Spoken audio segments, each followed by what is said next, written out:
রাগ করলা?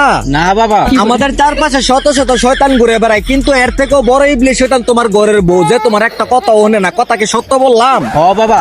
আমি যদি সত্য কথাই বলে থাকি, যদি তোমার বিশ্বাসে গিয়া থাকে, বলো বিসমিল্লাহ। বিসমিল্লাহ। আবার বলো সুবহানাল্লাহ। সুবহানাল্লাহ। শেষবারের মতো বলো আলহামদুলিল্লাহ। আলহামদুলিল্লাহ। এগুলো কয় কি তোমার লস হইছে? না বাবা। তোমার বউ বিয়ের প্রথম রাতে যে একটা সম্মান করতো, এখন সম্মান তো দূরের কথা, উল্টো লাত্তি দিয়ে খাট থেকে ফালাই দে। কথা কি সত্য বললাম? সঠিক বাবা। রাগ করলা? না বাবা। সারাদিনই বন্ধুর আল্লাহকে ঘোরাফেরা করে, রাইতে গড় আইলে বউ রাতে জুতার বাড়ি খাও। রাগ করলা? না বাবা। কথা সত্য? হ বাবা। তোমার গড় বউ রাইকা তুমি পাশের এলাকার এক বেড়ির লোক কথা কও, আবার তোমার বউ আরেক বেড়ার লোক কথা কও। কথা কি সত্য? রাগ করলা? না বাবা। সারা বিশ্বের ৭,৭৭৭ জন শয়তান মারে একটা ওষুধ বানাইছি, যা তোমার বউর মাথায় দিলে তোমার সারা দুঃখে কিছু দেখবে না। রাগ করলা?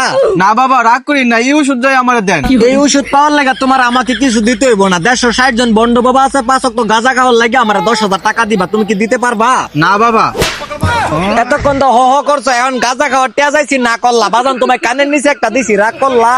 না বাবা, রাগ করি নাই।